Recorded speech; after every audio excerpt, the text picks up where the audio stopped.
Hello, and welcome to the Scott Speaks. Well, the question has started being asked about where are the black people?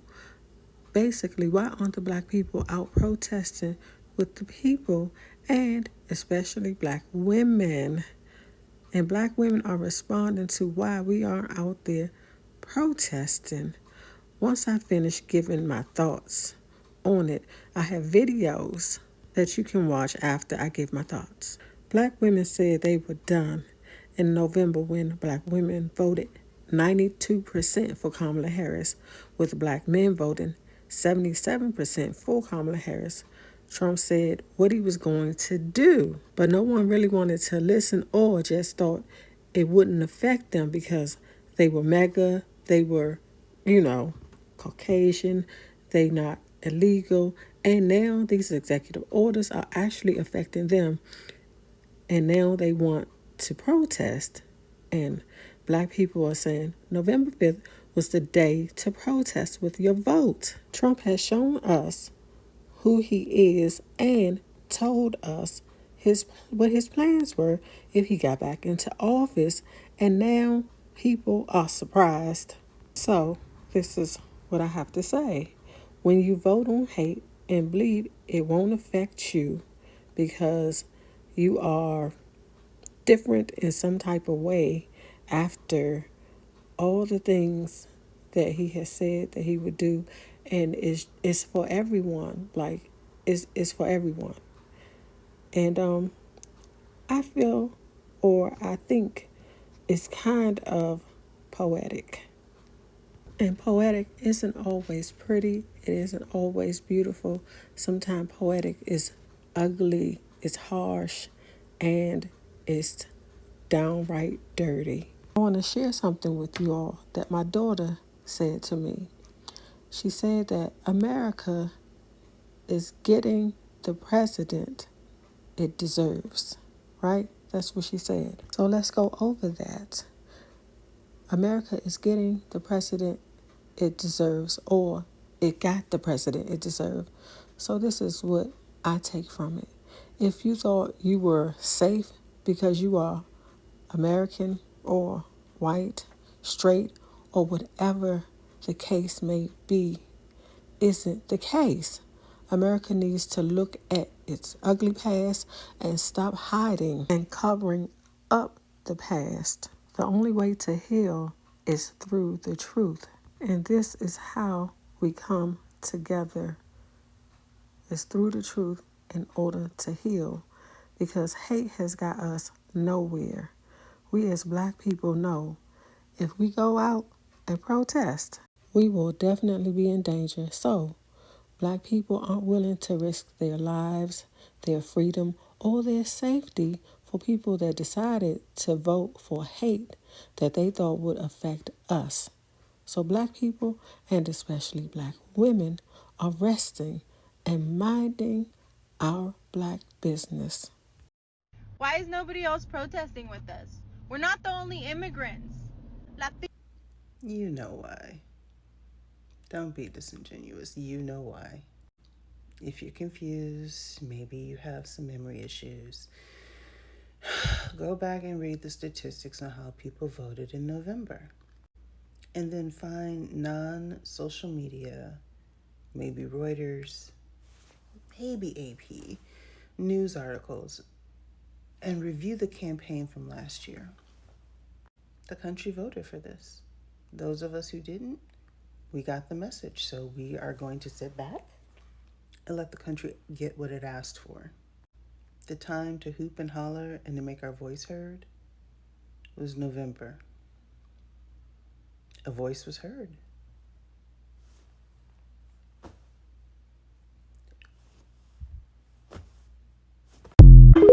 Don't call me baby. I'm not your baby. You know where you won't catch me? Protesting in these streets. I protested on November 5th at the ballot box along with the other 92%. Y'all got it. Be safe. With black women resting, what is our social justice movement going to actually look like? Because what I know, is that Black women have been at the forefront of most social justice movements in the United States. They have been in leadership roles in social justice movements, either in the front of those movements, putting their bodies on the line, or behind the scenes and not getting credit for it. Civil rights movement, gay rights movement, BLM, all Black women. So what's it going to look like? I'm curious what this has in store.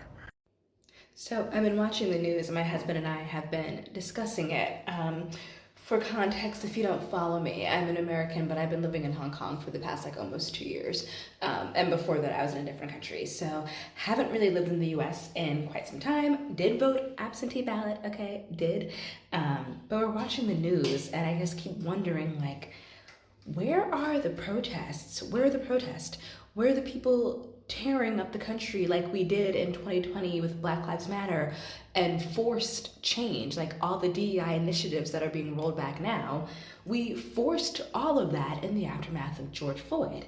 And even just with Gaza, students were risking it all, risking arrest and their careers and getting kicked out of school. We were putting it all on the line, tearing down the country. And I'm everyone is just so quiet right now. And so I was is it true? Maybe it's just not making the news and it's a weird censorship thing, but where are the protests? And my husband was oh, I can tell you where they are. Black women aren't doing it, so there aren't any, or they're just not as loud. Tell me it's not true. Tell me he's wrong. Tell me you're not waiting for us to get up and fight for our country. Tell me that the one time Black women have said, we're gonna sit this fight out, get somebody else to do it, we're not just all rolling over and giving up everything that this country is supposed to be, has made itself to be, that I still believe it can be. Tell me that's not the reason why. What's good, y'all? So I want to address something really quickly because one, this is very important, and two, I'm starting to see my people get a little shaky. And I think that what's going on in the world is currently testing everyone's resolve because we're not used to sitting back, but pay attention to this. So over the past few days, I've been seeing a lot of us asking each other, are we really going to sit this out? Are we really not going to protest? We're not going to help? You have to answer that question for yourself, but I do want to make you mindful of something. So this is the first time in recent history that Black people as a collective have decided to sit out the fight. This is the first time that we've said we weren't going to protest, we weren't going to join in. And there's still protests taking part all over the country. Have you guys noticed that there's a very big difference in the way these protests are being conducted?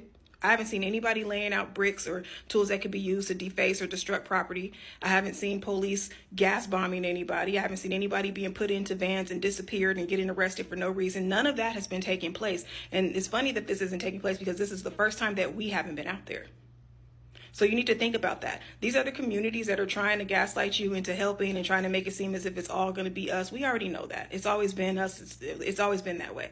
But they're doing that because they are afraid to throw the first stone, which we've, a few people have said, but they want us to do it. And they want us to do it knowing what our fate will be if we do. And that's the part I want to focus in on. Everybody understands that when we're on the front lines, that's when violence ensues. We have the right to protest just like anybody else. We have the right to peacefully protest, which is what we do. But do you see the stigma that was attached to the Black Lives Matters protest? People were saying that they were violent and people were attacking cops and defacing property. We weren't doing that. They were doing that. All of that was a setup. So now they're sitting around waiting for us to kickstart this thing so that they can start doing the same things to us again, even though they know that we said we weren't putting ourselves on the front lines like that. They still want you to. Now, if you feel like you need to go out there, you feel led to do that, that's on you. I can't tell you what to do or what not to do. I can only speak for myself. I can always speak and advocate from my phone. But like I said, my attention is going toward my people. It's going toward myself, my personal life, and fixing what I can fix and controlling what I can control. But I'm not willing to be so self-sacrificing that I put myself out there when the contrast is so stark. I can see exactly what the differences are between what's taking place now and what's taking place in the past. And I'm not going to be put out there. I'm just not going to do it. Guys, really pay attention to that. These protests are so different. These are the most peaceful protests that I've seen as far as the way that the police and everybody else interacts. We've always been peaceful in our protests, but the way that they're handling these people, nobody's getting treated the way that we normally get treated. But what do you think is going to happen if we put ourselves out there? Pay attention to that, because people are trying to make it seem like it's all about the Latino people getting deported and all that stuff. No, first off, more than just their community is going to be deported. They aren't the only immigrants in the country, but also they already know what happens when Black people are on the front lines, and they really don't care about asking you to do that. Everybody's asking you to sacrifice yourself for them when they wouldn't do the same for you, and they showed us that over and over again. Now, I'm not trying to make us see people as less than human or tell us that we shouldn't care, shouldn't have empathy. We should. But y'all, we cannot keep interrupting people's lessons, okay? Our lesson is to learn to take care of ourselves. We've never done that. Their lesson is to learn how to do the same and how to stand up for humanity as a whole. You can't sit around talking about being human and united and solidarity if you don't exercise that every single day of your life. This is your time to shine. This is your time to get out there on the front lines. And while you're making demands of Black people, make demands of everybody else. We're the only community being punched down on for not wanting to participate when other communities don't participate at all and don't even talk about the stuff. Why do we always get the backlash? Think about that, y'all. They want us to sacrifice ourselves, and I personally am not going to do it. Like, I understand that it's hard for a lot of us because we have so much empathy, but y'all, please, have that empathy toward us. Put us first this time, please. This video is for Caucasian people and people of the Caucasian descent. And if you don't like what I'm about to say, guess what? All that means is you're the problem. Now that I got that out the way, how y'all doing? I got some stuff I gotta say, and I'm really irritated, and y'all about to hear it. Or you can keep scrolling. I really don't care. I'm still about to get this off. Cool? Cool. Alright, so first things first. Leave Black people out of y'all questions, okay? Stop asking where we're at. We're minding our business, and we're handling ourselves accordingly. We been gave y'all the recipe. Y'all didn't want to cook with it. Y'all figure it out from here on out. Stop asking where we at. We where we need to be. Okay? Okay. Because the only thing that's going to happen is once we get out there and do our thing, we going to be the ones that's getting hurt. And then it's going to all of a sudden be considered violent and ghetto once we out there. No. Y'all do it. And keep doing it. Next thing. Stop calling Black women angry. I'm sick of it. I'm sick of hearing about this angry Black woman crap. Because the only time y'all decide y'all want to call us angry is when we're passionate about not letting y'all play in our face and be intentionally obtuse about your racism. Stop calling us angry. It's very irritating. And it's very frustrating. So that's what you're actually seeing. You're seeing frustration. And it's so disrespectful to our intelligence when you try to throw the angry word at us when you know it's frustration due to the fact that y'all are being racist. Stop. Like, just stop. Because it's so irritating. And it's so draining having to use all this nuance because we don't want to be considered angry. But when any other group of freaking people is angry, that's just that and it's fine. Or you have nicknames for it or whatever, or it's okay. But as soon as a Black woman is angry or frustrated or irritated or just not, it's a problem, and you got to make it a thing, and it has to be all of this BS behind it. Stop that. Stop. Like, for real, like, stop that. Because it's disgusting. It's disgusting behavior. Ew. Like, didn't your mama raise you better than that? And if she didn't, how sad. And then another thing before I go, because I don't want to get, too off track. I really, really, really need y'all to stay out of Black women's business specifically.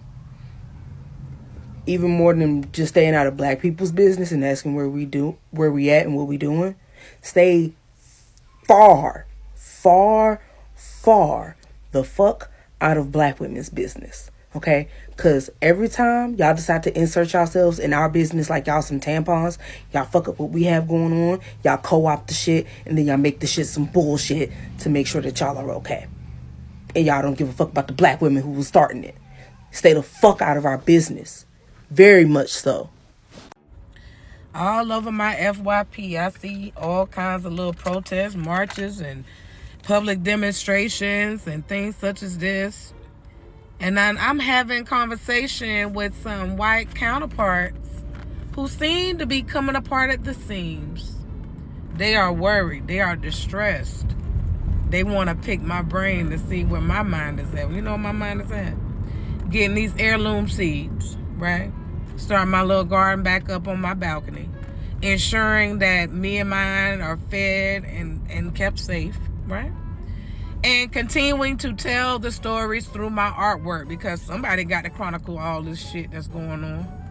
But as far as me showing up and pulling up into any type of demonstration, count me out. Black people, that don't go. That's all they waiting for us to throw the first rock. Waiting for who gonna throw the first stone. And they really wanted to be a black man or a black woman. Stay your pretty ass home. Secure your resources. Stop buying all this frivolous stuff that you don't need. Right? Get your necessities. Make sure that's taken care of. And stay out the melee. We already did our part. That's not our part. Help protest? For what? What? We already tried to warn you. And you didn't listen to a damn thing we tried to say. So no, leave us alone. We got stuff to do. As you were.